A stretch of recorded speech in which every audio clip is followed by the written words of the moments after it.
Olá pessoal, eu sou o Léo Wan e esse é Avatar e Amor, a minissérie aqui do canal em que eu reassisto a minha série animada favorita junto com vocês e analiso ela através da gentileza. Nesse vídeo vamos entender o episódio 3, o Templo de Ar do Sul. O terceiro episódio começa e o que logo me chama a atenção é como o Aang é desconectado do pessimismo que rege e com muito sentido o mundo de Avatar naquele momento da história. O mundo se via envolto pela guerra, a Nação do Fogo atacou as outras nações e tá em um processo expansionista de dominação, de morte, de supremacia.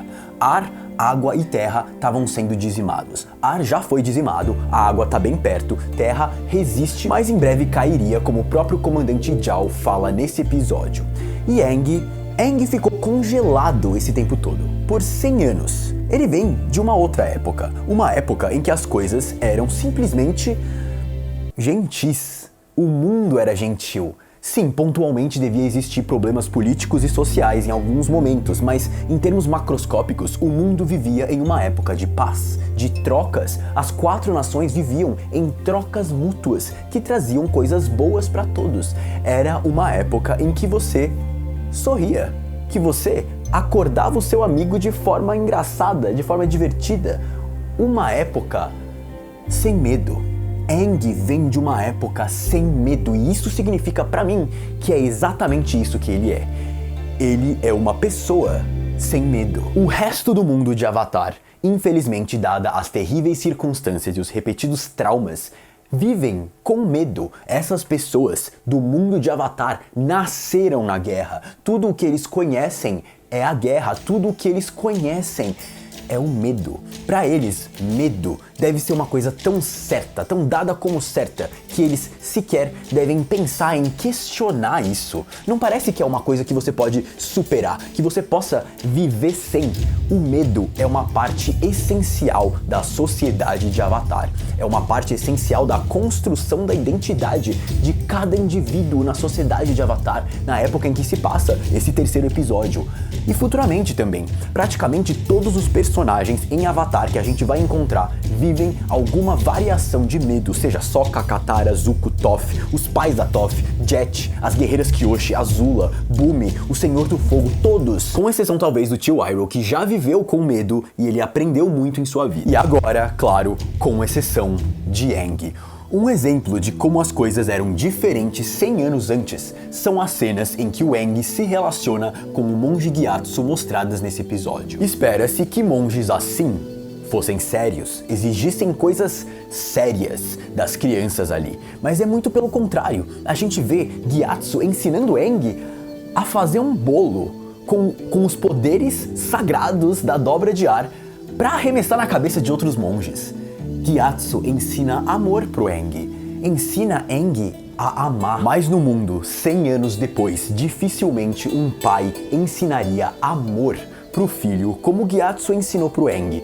Em um mundo repleto pela guerra, um pai ensina o filho a se defender antes de amar, a temer o outro antes de amar o outro. E por isso Aang é exatamente o que esse mundo precisa, não só porque ele é o Avatar e é capaz de aprender as 4 dobras existentes, mas sim porque ele também vem literalmente de uma época em que amor era mais importante do que o medo, em que amar era ensinado antes de temer, em que você permite o outro entrar antes de construir muros para evitar que ele sequer se aproxime. Eu crio uma teoria aqui, agora, de que foi predestinado que o Aang fosse congelado no gelo. Ele precisou estar congelado, 100 anos congelados no gelo, para poder literalmente guardar no congelador o significado genuíno de gentileza, de carinho, de amor, para que 100 anos depois ele renascesse em um mundo governado pelo medo e curasse esse mundo. Nesse episódio, Aang se mantém positivo o tempo todo. Eles se aproximam do Templo de Ar do Sul e Katara fala pro Aang que faz 100 anos que ele não volta lá.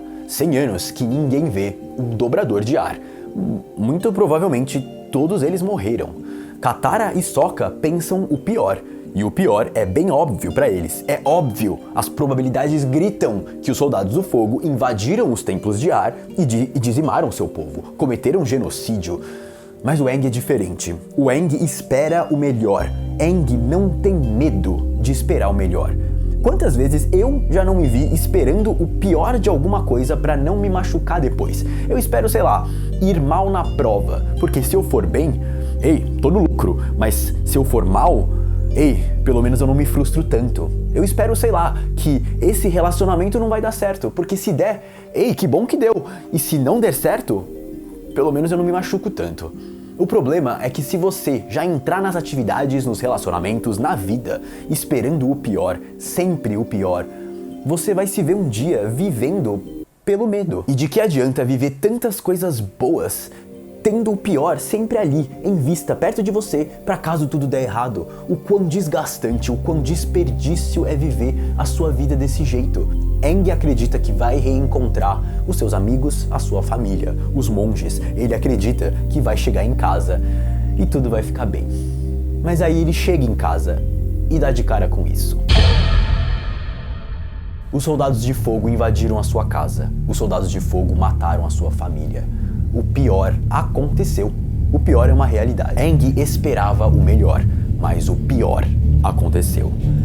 Aang vê isso e Aang se frustra muito, ele fica decepcionado, se vê sozinho, se vê com medo. O medo finalmente atinge o coração de Aang nesse momento da história. Essa é a primeira vez na série que, pela minha análise e percepção, o Aang tá com medo.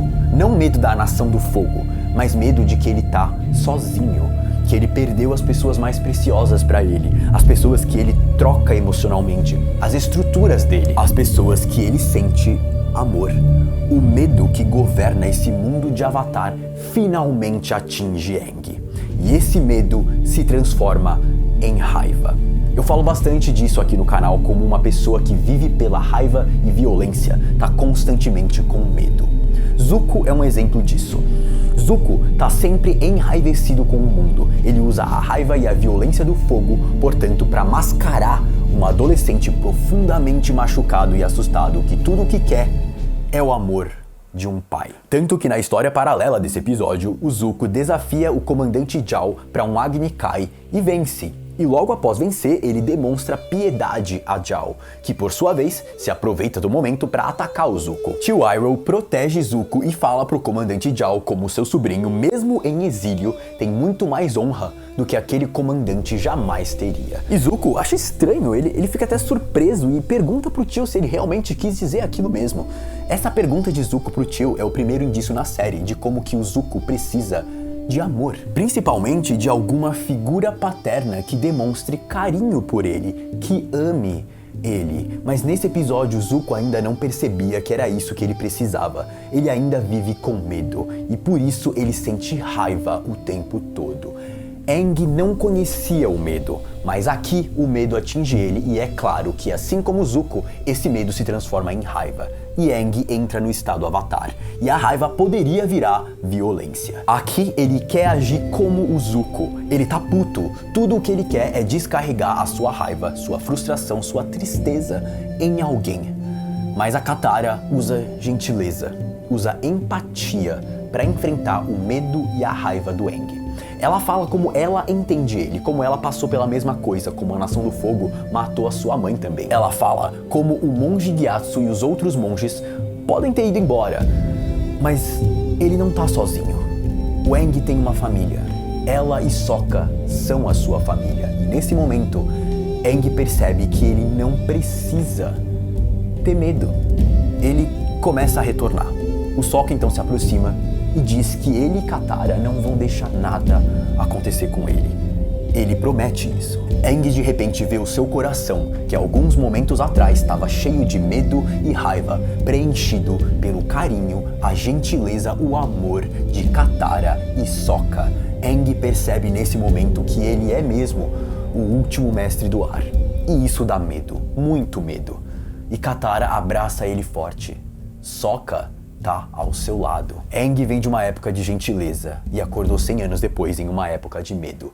E esse mundo vai atingir ele forte, vai fazer ele ter medo, vai fazer ele ter raiva, mas são os seus amigos, sua família, a conexão, o afeto, o carinho que um sente pelo outro que vai funcionar como um antídoto para esse mundo assustador, essa jornada assustadora que eles têm pela frente.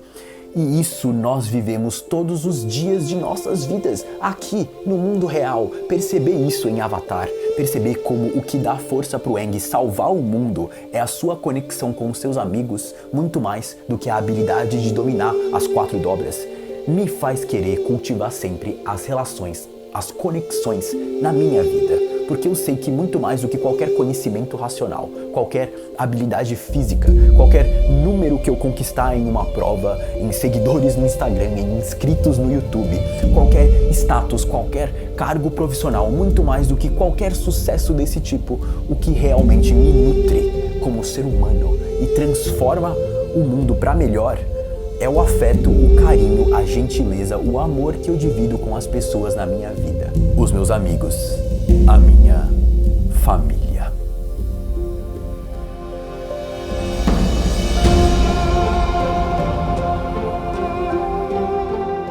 Você pode clicar aqui para entender as diferentes formas de pensar do Aang e do Sokka nos primeiros episódios de Avatar, e aqui para uma playlist com todos os episódios da minissérie do canal Avatar e Amor. Lembre-se de me seguir no Instagram para um conteúdo complementar a esse aqui do YouTube. Muito obrigado por assistir esse vídeo, pessoal. Eu sou o Léo Wan e até a próxima.